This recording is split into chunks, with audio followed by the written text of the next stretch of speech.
días, mi nombre es Helen Pérez, estudiante del 10º periodo de Derecho de la Universidad Católica Santa Rosa, y en este momento me encuentro cumpliendo con las exigencias del profesor David Jiménez, titular de la Cátedra Criminología.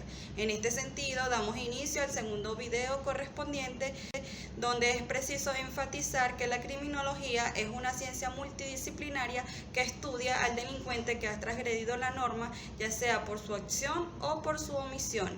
En este sentido, tratándose del delincuente Charles Crawford, quien tenía antecedentes de haber violado, secuestrado y maltratado físicamente a mujeres, y siendo reincidente en sus conductas delictivas, donde comete delitos similares en la misma figura de la mujer, es importante precisar que se trata de un delincuente específico y que en este caso de violencia de género, evidentemente se puede estudiar al delincuente desde la fase preparatoria, tal como lo refería el profesor de la cátedra David Jiménez, porque es un delincuente que ya está identificado, y en estos casos en nuestro país quien actuaría serían los funcionarios policiales, como por ejemplo el 6CPC. Bien, una de las características del delincuente lo tenemos desde su aspecto físico, en donde, apoyados a estudios previos asombrosos, podemos establecer que para cometer los hechos, este delincuente se tapaba el rostro para ocultar su identidad, es decir, aquí entraríamos en la teoría de la fisonomía, de la que hablaremos más adelante, porque era de la comunidad y era fácil de identificar en la zona, debido a que por la misma comunidad estaba etiquetado como que ya había estado en problemas la mayor parte de su vida y que representaba peligro. Entonces aquí entraríamos en la teoría de la etiqueta, el cual también hablaremos más adelante. En este sentido, él trató de evadir eso, porque su intención era realizar los hechos sin que se pudiera verificar que era él. Posteriormente se quita la máscara, pero al principio trataba de ocultar su rostro. En el mismo orden de ideas, comenzaremos a plantear la trayectoria de las distintas teorías de la doctrina sobre determinados aspectos y características del delincuente, desde el punto de vista de la criminología, y desarrollaremos las diferentes hipótesis de cuáles se adecúan y cuáles no a determinado delincuente. Primeramente vamos a plantear la teoría de Ferri, perteneciente a la escuela positivista, quien estableció que las causas que llevan a cometer determinados delitos se tratan de causas endógenas y exógenas.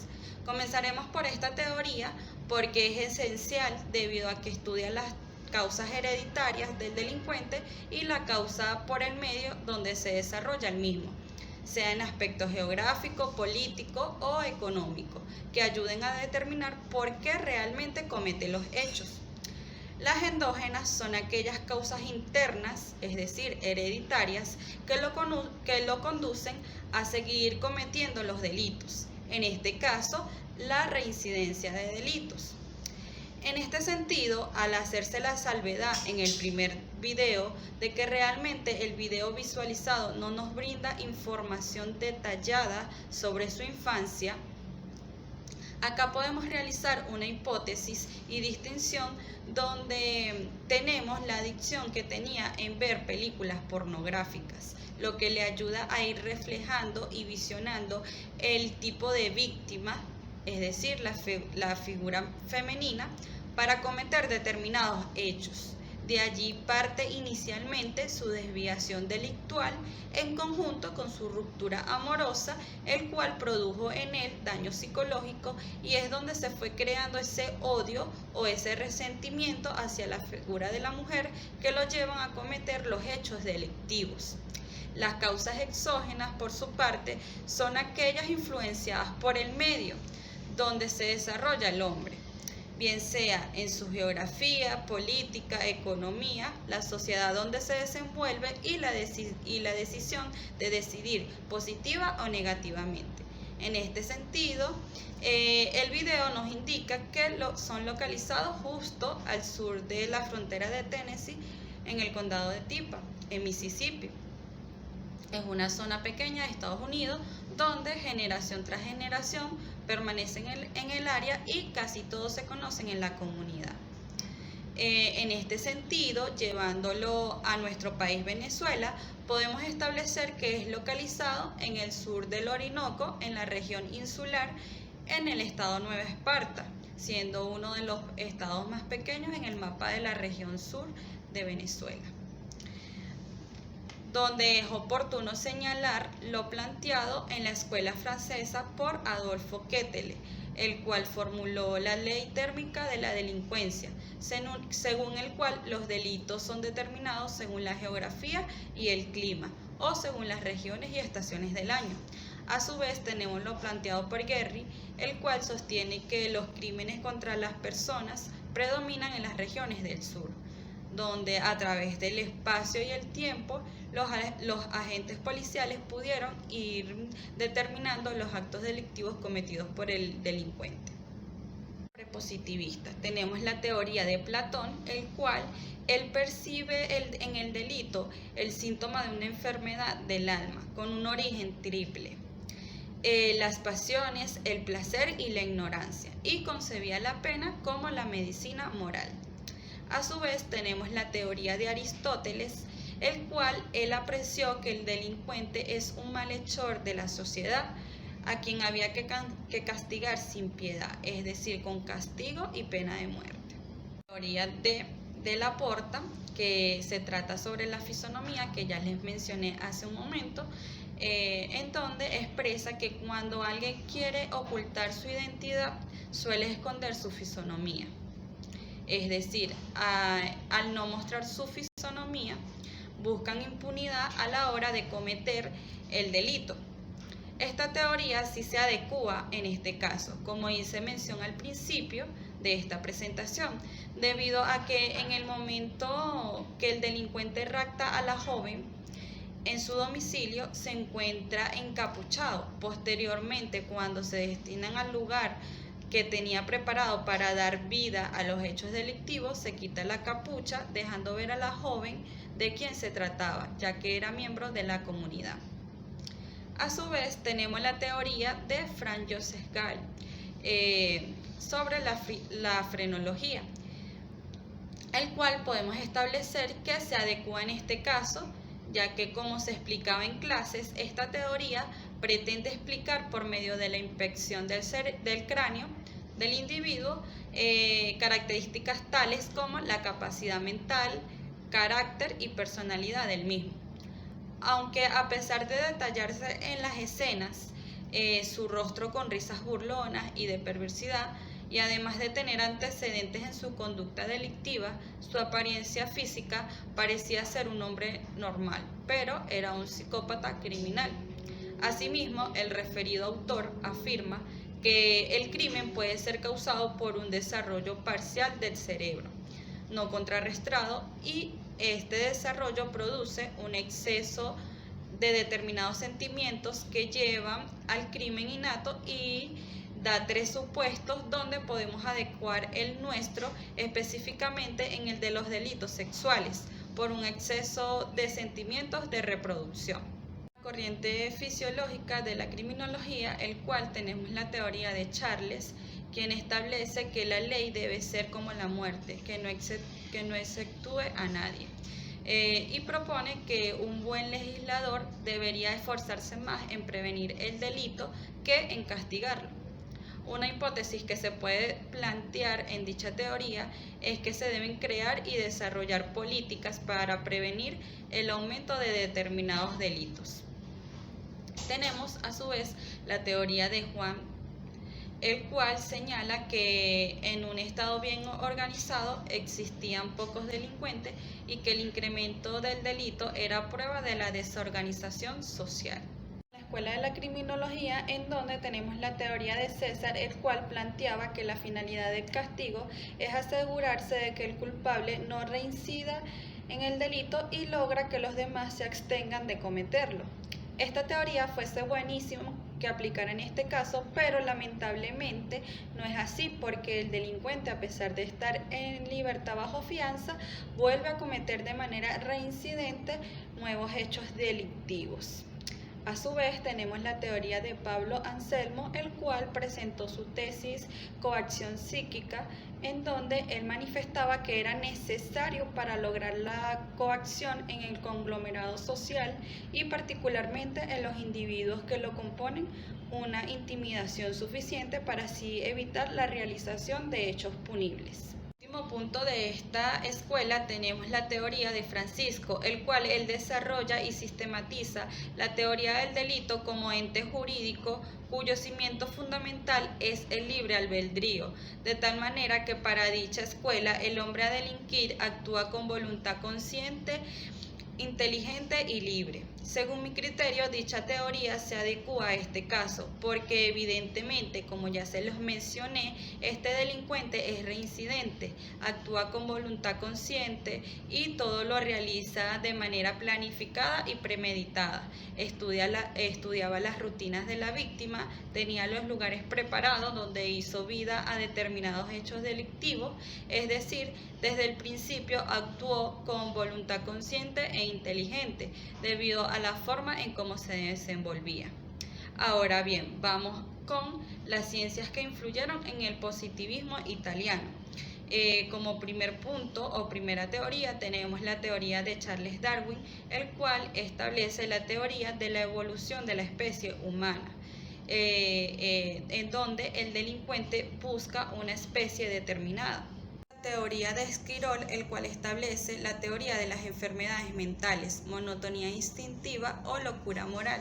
Sostiene que hay individuos que tienen un problema moral, mental y psíquico que lo conducen al delito y expresa 4 supuestos que son la moral, la locura moral, la degeneración y la degeneración moral. Según dicha teoría planteada por Esquirol, en sus distintos supuestos es oportuno adecuar en este caso la degeneración, que tal y como se explicaba en clases, es empleada en el campo penal cuando se refiere a delitos sexuales, donde evidentemente los delitos cometidos por Chace Crawford son de carácter sexual, donde se ve el acto carnal no consentido. A su vez tenemos la teoría de Tomás, quien en el siglo XVII hablaba de la locura moral propia de algunas personas que presentaban una buena inteligencia, pero parecían de graves defectos o anomalías de sus principios morales. Con los antecesores franceses, donde tenemos la teoría de Adolfo Quetelet, en concordancia con Guerry, ministro de Justicia, en donde esta teoría sí se adecua, como ya se los mencioné al principio de la presentación, donde también lo relacioné con la teoría de Ferri en la parte de las causas exógenas. Tenemos la teoría de Alexander, el cual establece que la sociedad tiene los delincuentes que se merecen. Y tenemos la teoría de Gabriel Tarde, que se refiere a la parte subjetiva del sujeto. Mi yo impresionado por mi otro yo. Teoría de la imitación e innovación. Una posible hipótesis es que se haya imitado a algún familiar en la adicción de ver películas pornográficas. Último punto de los antecesores tenemos a Durkheim, quien estableció la criminología sociológica objetiva, en donde tenemos al delincuente objetivo y la anomia y la tensión. No se adecua porque se puede evidenciar en el video que en la zona donde se desarrollaron los hechos no era el lugar donde habían delincuentes, y con respecto a la anomia y la tensión, el delincuente en ningún momento intentó suicidarse ni tuvo ese tipo de pensamientos con respecto al suicidio. Vamos ahora con la escuela positivista, donde tenemos a Lombroso, Ferri y Garofalo. Sobre la nueva escuela, en donde en primer lugar tenemos la teoría de Lombroso, el cual establece la teoría del criminal nato. Determinó que el criminal nato presenta características que lo distinguen del hombre normal, como manos largas, cabezas largas, etc. Señaló que la mala educación y el mal ejemplo es peor que el abandono. La teoría de Ferri se adecua, como ya se los mencioné al inicio de esta exposición, porque es donde parten las causas esenciales que nos ayudan a determinar a través de las causas hereditarias y las causas del entorno de la sociedad donde se desenvuelve por qué comete determinados delitos. Tenemos la teoría de Garófalo, el cual también se adecua en este caso porque por tratarse de un delincuente específico y reincidente, evidentemente representa la peligrosidad del delincuente. En este sentido, afirma Garófalo que estos individuos deben eliminarse por la muerte o con equivalente de represión perpetua, porque son incapaces de adaptarse y representan un peligro para los miembros de la comunidad. Su oportunidad es que él saliera y cambiara a ser un hombre útil y de calidad, pero estando en libertad bajo fianza, su intención era seguir delinquiendo e incluso perfeccionando los hechos delictivos. Entonces, por ello se le da sentencia a muerte. La teoría de Edwin Sutherland es el creador de la denominación del delito de cuello blanco. En este caso, esta teoría no se adecua porque no tiene que ver con violación de la ley por una persona de las más altas clases socioeconómicas o personas poderosas. Y la siguiente teoría es la teoría psicodinámica, el cual está compuesta por tres esferas, que es el ello, el yo y el superyo. Sí se adecua por las siguientes razones. Tenemos el ello, que es la intención de cometer un hecho punible, reprochable por la sociedad. Es la región del inconsciente. Entonces podemos evidenciar que este delincuente tenía la intención de cometer determinada reincidencia de hechos delictivos, tenía pensamientos inapropiados, preparaba y premeditaba todas las escenas de los hechos y tenía despierto el apetito sexual. El yo es el equilibrio de la personalidad, controla entre lo bueno y lo malo. En este caso, el ello lo domina y entonces conserva vivos sus deseos primitivos y sus tendencias agresivas y sádicas. Y el superyo es lo que la persona refleja en la sociedad. La comunidad donde se realizaron los hechos sabía claramente que este delincuente representaba un peligro para la zona por los antecedentes que tenía. En este sentido, al delincuente sí le importaba lo que se dijera de él porque, como dije al principio de esta exposición, él ocultaba con capucha su fisonomía para que no lo ubicaran en la zona, también por los antecedentes que tenía. Tenemos la teoría psicoanalítica, que es el inconsciente, es la parte más importante de la psique, porque allí se almacenan todos los traumas. Con la teoría de la Escuela de Chicago, donde se establece que esta escuela no solo estudió el tema del delito, también estudió otras temáticas como la deserción escolar, pandillas juveniles, el alcoholismo, la locura, los divorcios, la inmigración, entre otras problemáticas. En este caso, como podemos visualizar que su desviación proviene a través de daños psicológicos a causa de una ruptura amorosa, entonces aplica la parte del divorcio. Tenemos la teoría de la asociación diferencial, el cual analiza los procesos por los cuales la criminalidad individual es aprendida a partir de mecanismos psicológicos de interacción con grupos sociales desviados que llevan a que la persona adquiera un exceso de definiciones favorables a la comisión de delitos. Y tenemos la teoría de control, el cual dentro de sus ideas personales propias, este delincuente lo dominó el ello, ya que en todo momento tuvo la intención de cometer los hechos. Y tenemos la teoría de la oportunidad, en donde se establece el tiempo y el espacio, es decir, la oportunidad para cometer el delito, y podemos decir que sí se adecua debido a que el ello lo alimentó y lo dominó a través de los pensamientos desviados, del ocio, el apetito sexual, y se ve en la oportunidad de cometer la reincidencia de delitos. La teoría feminista, el cual se adecua debido a que evidentemente en los antecedentes y en la reincidencia de delitos se desarrolla la violencia de género. En este sentido, es preciso indicar que la ley que regula esta teoría es la Ley Orgánica de la Mujer a una vida libre de violencia. En nuestro país tenemos la vigente, que es la de reciente data, año 2021.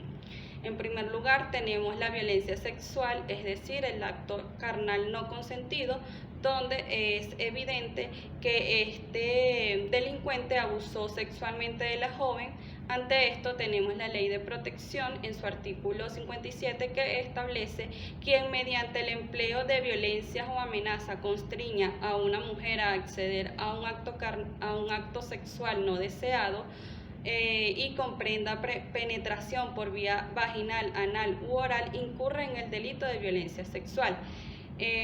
Asimismo, tenemos el homicidio, que en nuestra legislación lo tenemos tipificado en el artículo 405 y siguientes. Y en este caso, tratándose de la figura de la mujer, estamos ante el femicidio, regulado también en la referida Ley de Protección en su artículo 73, el cual nos refiere quien intencionalmente cause la muerte de una mujer motivado por odio o desprecio a la condición de mujer, incurre en el delito de femicidio.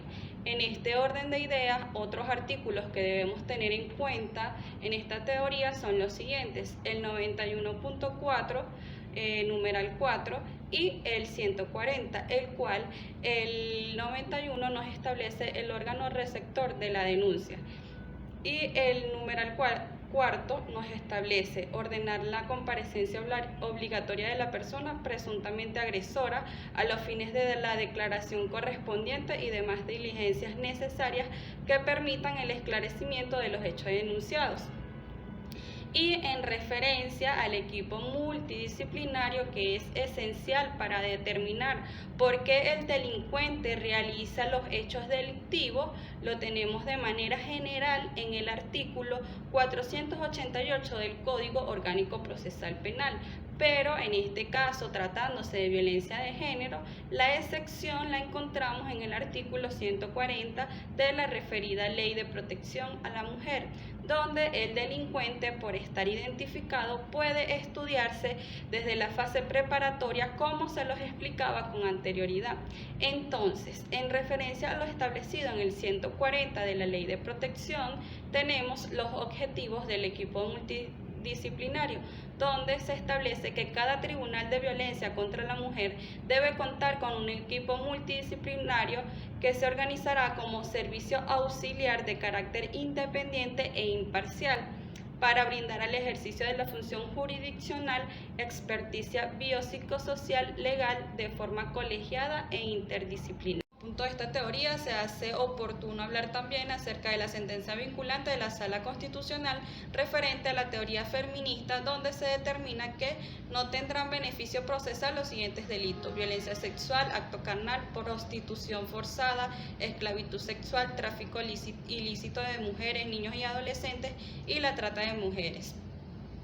De acuerdo a lo antes expuesto, una hipótesis que puedo realizar es que evidentemente, tal y como lo hemos estudiado, la criminología lo que busca es que el condenado, luego de cumplir su pena, sea rehabilitado y reinsertado a la sociedad para que se haga un hombre útil y de calidad. Y en el caso que plantea la sentencia, al no recibir beneficios procesales la persona que cometa dichos delitos, se puede crecer doblemente como delincuente, debido a que es evidente que cuando la persona cumpla su condena, cuando salga no va a ser el hombre útil y de calidad que se esperaba, porque ya viene en aspectos psicológicos mucho más dañado y quizás con mucho más rencor tanto al sistema que lo condenó como a la sociedad. En este mismo orden de ideas, es preciso indicar que evidentemente el delincuente que se está estudiando, por tratarse de un delincuente que reincide en los hechos delictivos, estando en libertad bajo fianza, es condenado a sentencia a muerte en Estados Unidos. Y en nuestro país la pena máxima que debe cumplir es de 30 años, tal y como lo establece nuestra Constitución en su artículo 44. En síntesis, podemos establecer que tenemos la Ley de Protección a la Mujer, tenemos la pena máxima por tratarse de reincidencia y de delitos tan graves pero no hay las políticas preventivas, y eso es lo que se debe desarrollar para que realmente baje el índice delictivo de violencia de género. En este sentido, vamos ahora con la teoría de la ventana rota, el cual es señal de abandono. Al abandonar los espacios, el índice delictivo aumenta. O sea, como sociedad se permite que eso pueda crecer. Eso es lo que plantea más que todo esta teoría de la ventana rota. Una hipótesis sobre esto es que las personas, tanto víctimas como su familia, o los mismos miembros de la comunidad, deben colocar la denuncia. En este caso, sus padres llaman de inmediato a los funcionarios policiales, es decir, no dan paso a la teoría de la ventana rota. Sin embargo, los resultados de la búsqueda no son los más esperados y consiguen a la joven muerta.